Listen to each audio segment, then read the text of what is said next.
How's it going, everyone? We're going to be taking my 1988 Saab 900 Turbo up one of my favorite mountain roads here, South Mountain. Feels weird to film this video having both hands available to do whatever I please, so that's pretty awesome. But this car I bought about 9 months ago. I finally got it running and healthy thanks to the help of a lot of awesome people, and we finally completed the conversion as well to the 5-speed manual from the 3-speed automatic that I bought the car with. I wanted to kind of talk about the experience of driving the car, what it's like, how it's been, all of that fun stuff. We can start by hopping in the car here, and immediately you can just feel the quality of this car versus, you know, newer cars, and just the heftiness of the door of sorts. This guy keeps wondering what the hell I'm doing. He's driven like 3 laps around here now and looks at me every time he goes by. But this door just has a lot of weight to it. You know, everything in here just feels different. I'll kind of talk about that as we go through the video, but let's go ahead, hit the road. I want to take a moment to thank the sponsor of today's video, Into the AM. They sent me out some awesome clothing, including graphic tees like this. They also have some car-inspired ones, as well as some plain tees, which I have a few of, and some pants. I have some sweatshorts and sweatpants. These t-shirts, extremely cheap, extremely high quality. They feel a lot better than shirts I have that cost twice as much. Same goes for the sweatpants. But if you're wondering how I'm filming the video today, this thing right here. If you're interested in looking for any new clothing, I highly recommend it. These fit me extremely well. I'm about 6'1", and these are large, fit me great. I've washed them a couple times already, still super soft. Check out the link at the top of the description and get 10% off using the code on the screen right here. I just have to point out this awesome, beautiful landscaping around here. It's gotten a lot of rain recently. It's super yellow from all the flowers blooming, super green. It's a beautiful time of year out here. But first thing I mentioned as I kind of got into the car was just sort of like how this car feels when you twist knobs. Like, it requires a good bit of like force and resistance to actually twist certain knobs because of the mechanicalness that's behind them. It's really, really cool to see. Now, not to rag on GM era Saabs, or really any car for that matter, but even like just the feel of this feels different to any newer car I've really driven. And I think one of the things that's really talked about with these 900s that I want to touch on here before I forget is just the visibility that you get when you drive one of these. I mean, this windshield is like a complete wraparound windshield. Like, the A-pillar is pretty far back on these cars. The windshield's also very, very upright. And when you look over your shoulder, the visibility is absolutely amazing. I'm gonna try not to look over my shoulder for too long for the sake of, you know, not missing a turn and something very bad happening. Now, I'm not going to be driving this car super hard up this road like I would in my other cars for a few reasons. One, it's an older car and it's not a fast car to begin with anyways. Go around this biker here. And two, because it's actually having an issue right now that I haven't been able to sort out yet or look into, where it doesn't make full boost. So you'll see if I do actually get on it once here, as I go through like one of the tightest portions of this road. I timed that absolutely beautifully. You can see it's only getting about halfway into the yellow on the boost gauge, which it should be making, you know, I've been told it should be touching the red, so it doesn't feel like it has much boost behind it either. So that's one big issue.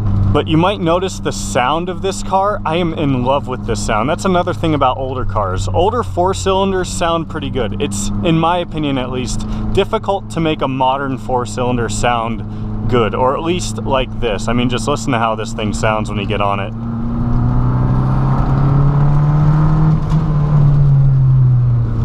It's got kind of like a, I don't even know how to describe it. It's just a different sort of noise. And this car actually, for being as rust-free as it is, I'm surprised. It does have a small exhaust leak. In one of the mufflers underneath the car, there's a hole about the size of this. That adds some more noise. It drones on the highway a bit, but that's fine. That's just kind of one of the things I love about this car.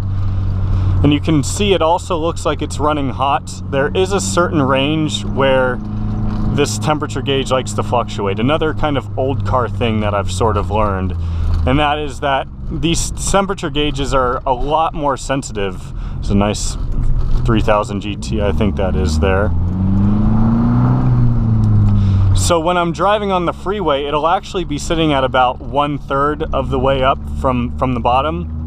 But when I'm sitting in traffic, or if I'm driving at slower speeds, it actually sits about right where it is right now, which is about 2/3 of the way up. And that is completely normal for these cars. So don't think that my car is overheating, because again, that's actually fairly normal for the 900s to have a temperature gauge that sort of fluctuates like that. But as we take a tight turn here, I do want to talk about one of the things that makes this car, or another reason you can't drive it too fast, is this thing has a buttload of body roll. I mean, even just going around turns at 15-20 miles an hour in the neighborhood.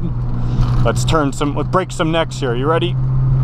Oh, never mind, there's too many people. I don't want to, everyone's looking at me though. Probably wondering why I have a GoPro strapped to my face, basically.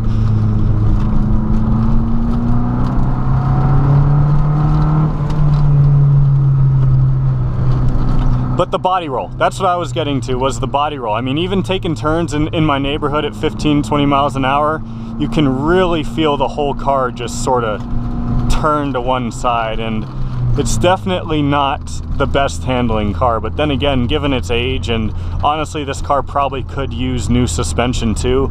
It's not bouncy by any means, but it really floats. It's extremely comfortable to drive. I'd say it's my best riding car that I own, partially because the 9.3 is aftermarket suspension on it that makes it lower and more aggressive, and because the S3, well, that's just a sporty car with stiffer suspension anyways.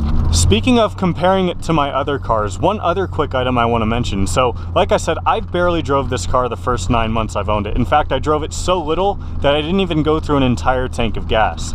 When I started daily driving it, I guess you could say driving it to work and back, just driving it for errands, things like that, these past couple weeks, I've filled it up on gas twice. The first time I filled it up, I averaged 26.5 miles per gallon on that tank. The second time I filled it up, I averaged about 25 miles per gallon. So comparing that to my other cars, my 9.3 gets about 26-25 miles per gallon, and my S3 gets about 24-25 miles per gallon. So this is kind of, in a way, the most efficient car I own, which I just think is amazing. And one other thing I want to mention about steering and handling is, steering is, you know, it's very kind of floaty and lofty. It's not super responsive in the same way that the S3 or even my 9.3 is.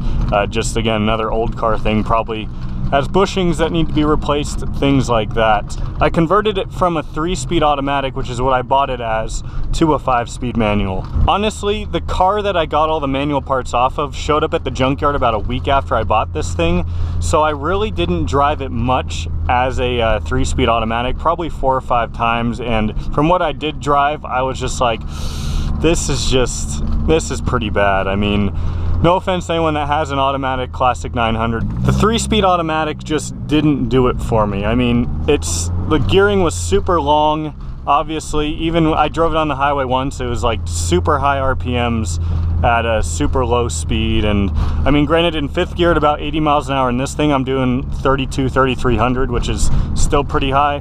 But having the 2 extra gears and just the driving experience, how having the manual just completely transforms the driving experience.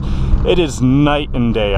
My GoPro has actually just died on me, unfortunately, but I was just about wrapping up this video anyways. Like I said, when it comes to the manual, it's just night and day difference. And when I did the manual swap, I installed a modern classic Saab short shifter, which, if you aren't familiar with modern classic Saab, he makes a ton of amazing products for the older Saabs, 900s and older. And I mean, this shifter is just one of them. I know the 900 is kind of notorious for having a very sloppy shifter, but this thing, the tightness of the shifts now, I would say is comparable to my Turbo X. It's just very notchy. The throws are super short now. It still looks OEM. It just feels great. It's made out of, you know, very high quality materials. But I think with that being said, I've covered just about all the items I want to in this video. I'm actually just about at the end of the road here anyways. So thank you all so much for watching. I've got some amazing views out over there. This car did fantastic driving up this road. I was figured it would be fine. This thing has been bulletproof for me. It does have a slight misfire idle. It does still have a very, very small oil leak. And of course, the low boost issue, which is probably vacuum or APC related. Besides that, this thing has been an amazing daily driver for the winter. And I think over the summer is when I'll probably start really digging back into it to do some major overhauls and repairs once again. But with that being said, I'm gonna end the video here. Look at that awesome view. Thank you all so much for watching. I'll see you next time. Take it easy.